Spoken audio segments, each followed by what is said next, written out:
ప్రకాశం జిల్లా టీడీపీ నేతల్లో నెలకొన్న సందిగ్ధతకు తెరదించుతూ టీడీపీ, జనసేన, బీజేపీల కూటమిల రెండో లిస్టును ప్రకటించింది. ఈ లిస్టులో ఉమ్మడి ప్రకాశం జిల్లాకు చెందిన కందుకూరు, మార్కాపురం, గిద్దలూరు నియోజకవర్గాలకు అభ్యర్థులను ప్రకటించారు. ఉమ్మడి జిల్లాలోనూ 12 నియోజకవర్గాలకు గాను 10 నియోజకవర్గాలకు కూటమి అభ్యర్థులుగా టీడీపీకి చెందిన 10 మంది ఇన్ఛార్జీలనే ప్రకటించారు. మరోవైపు వైసీపీ 10 మంది అభ్యర్థులను ప్రకటించగా వారందరూ ఆ నియోజకవర్గాలకు కొత్తవారు. రానున్న ఎన్నికల్లో టీడీపీ పాత అభ్యర్థులతోనూ వైసీపీ కొత్త అభ్యర్థులలోనూ ఎన్నికల కురుక్షేత్రం యుద్ధానికి సై అంటున్నారు.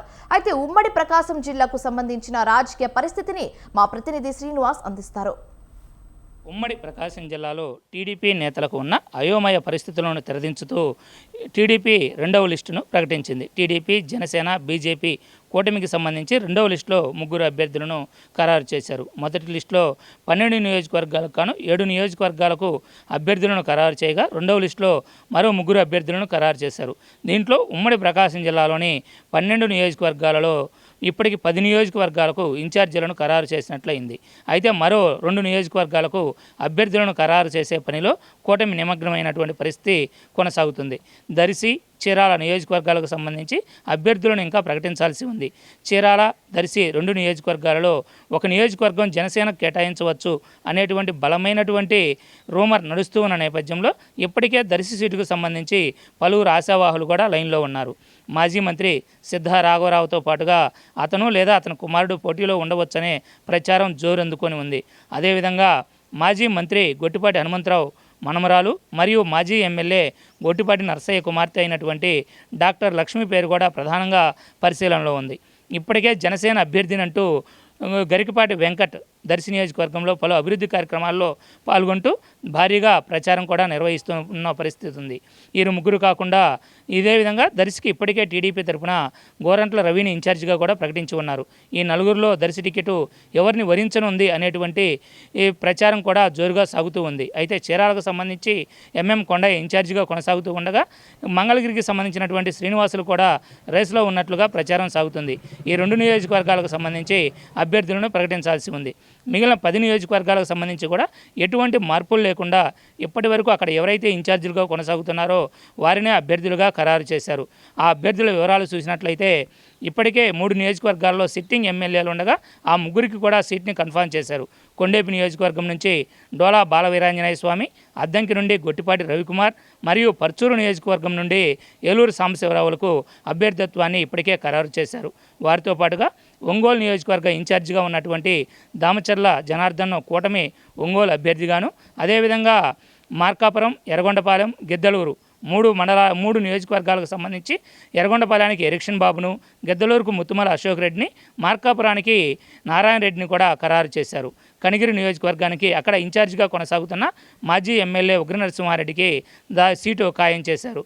అదేవిధంగా ఈ 10 నియోజకవర్గాలకు కూడా ఇప్పటి వరకు ఎవరైతే ఇన్ఛార్జీలుగా ఉన్నారో వారిని అభ్యర్థులుగా ఖరారు చేస్తూ డిక్లేర్ చేయడం జరిగింది. ఇప్పుడు ప్రస్తుత నెల్లూరు జిల్లాలో ఉన్న ఉమ్మడి ప్రకాశం జిల్లా నియోజకవర్గమైన కందుకూరు నియోజకవర్గానికి అక్కడ ఇన్ఛార్జిగా కొనసాగుతున్న ఇంటూరు నాగేశ్వరరావుని అభ్యర్థిగా కూడా ఖరారు చేయటమైంది. దీంతో టీడీపీ కూడా 2 లిస్టుల్లో 10 మంది అభ్యర్థులను ఖరారు చేసింది. చీరాల, దర్శి అభ్యర్థులను ఖరారు చేయవలసి ఉంది.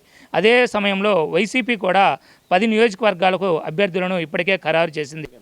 ఒంగోలు, చీరాల నియోజకవర్గాలకు అభ్యర్థులను అధికారికంగా ప్రకటించవలసి ఉండగా మిగిలిన 10 నియోజకవర్గాలకు కూడా ఇప్పటికే వైసీపీ కూడా అభ్యర్థులను ప్రకటించేసింది. దర్శి నియోజకవర్గానికి సిట్టింగ్ ఎమ్మెల్యే మదిశెట్టి వేణుగోపాల్ స్థానంలో మాజీ ఎమ్మెల్యే బూచపల్లి శివప్రసాద్ రెడ్డిని, అదేవిధంగా సంతనూతలపాడు నియోజకవర్గానికి సిట్టింగ్ ఎమ్మెల్యే సుధాకర్ బాబు ప్లేస్లో మంత్రి మేరుగు నాగార్జున్ను, కొండేపి నియోజకవర్గానికి అక్కడ ఇన్ఛార్జిగా ఉన్న అశోక్ బాబు స్థానంలో మంత్రి ఆదిమలుపు సురేష్ను కన్ఫర్మ్ చేసింది. ఎర్రగొండపాలెనికి రాజకీయాలకు కొత్త అయినటువంటి చంద్రశేఖర్ను, అదేవిధంగా కనిగిరిలో కూడా దద్దాల నారాయణను అభ్యర్థులుగా ఖరారు చేశారు. కందుకూరుకు సిట్టింగ్ ఎమ్మెల్యే మైదర్ రెడ్డిని పక్కన పెట్టి అతని స్థానంలో కనిగిరి ఎమ్మెల్యే బుర్రా మధుసూదన్ను అభ్యర్థిగా ఖరారు చేశారు. ఇక మార్కాపురం, గిద్దలూరు నియోజకవర్గాలను చూసినట్లయితే గిద్దలూరు ఎమ్మెల్యే అన్నా రాంబాబును మార్కాపురం ఇన్ఛార్జిగా, మార్కాపురం ఎమ్మెల్యే నాగార్జున రెడ్డిని గిద్దలూరు ఇన్ఛార్జిగా కూడా నియమించడం జరిగింది. ఇదే విధంగా ఇంకా చీరాల, ఒంగోలు నియోజకవర్గాలకైతే అధికారికంగా అభ్యర్థులను ప్రకటించాల్సి ఉంది. ఈ టోటల్ 12 మంది అభ్యర్థుల లిస్టును కూడా 16వ తేదీన మరొకసారి జగన్మోహన్ రెడ్డి ఇడుగులపై నుంచి కన్ఫర్మ్ చేయనున్నారని చెప్పి సమాచారం. ఈ నేపథ్యంలో ఇరు పార్టీలు ఇప్పటికే టీడీపీ జనసేన బీజేపీ కూటమి 10 మంది అభ్యర్థులను ఖరారు చేయగా వైసీపీ కూడా 10 మంది అభ్యర్థులను ఖరారు చేసింది. ఒక చీరాల నియోజకవర్గానికి సంబంధించి అటు కూటమి కానీ ఇటు వైసీపీ కానీ ఇంతవరకు అభ్యర్థులను అయితే ఖరారు చేయలేదు. వైసీపీకి సంబంధించి కర్ణం బలరామకృష్ణమూర్తి కానీ లేదా అతని స్థానంలో అతని కుమారుడు కరణం వెంకటేష్ కానీ పోటీలో ఉంటారని ఇప్పటికే జగన్ సమాచారం ఇచ్చినట్లుగా సమాచారం. ఈ నేపథ్యంలో రానున్న ఎన్నికలు హాట్గా జరిగేందుకు అవసరమైనటువంటి కసరత్తులను ఇప్పటికే నియమించబడిన ఇన్ఛార్జీలు కొనసాగిస్తూ ఉన్నారు. ఇప్పటికే ఎవరికి వారి యొక్క కార్యక్రమాల్లో నిమగ్నమవుతూ నిత్యం ప్రజలతో టచ్లో ఉంటూ వారి యొక్క గెలుపు కోసం దోహదపడే విధంగా కార్యక్రమాలు కూడా నిర్వహిస్తున్నటువంటి పరిస్థితి ప్రకాశం జిల్లాలో కొనసాగుతూ ఉంది. ఇది ప్రస్తుతం ప్రకాశం జిల్లాలో ఉన్న తాజా రాజకీయ పరిస్థితి. వీడియో జర్నలిస్ట్ వాసుతో శ్రీనివాస్, స్వంత్ర న్యూస్.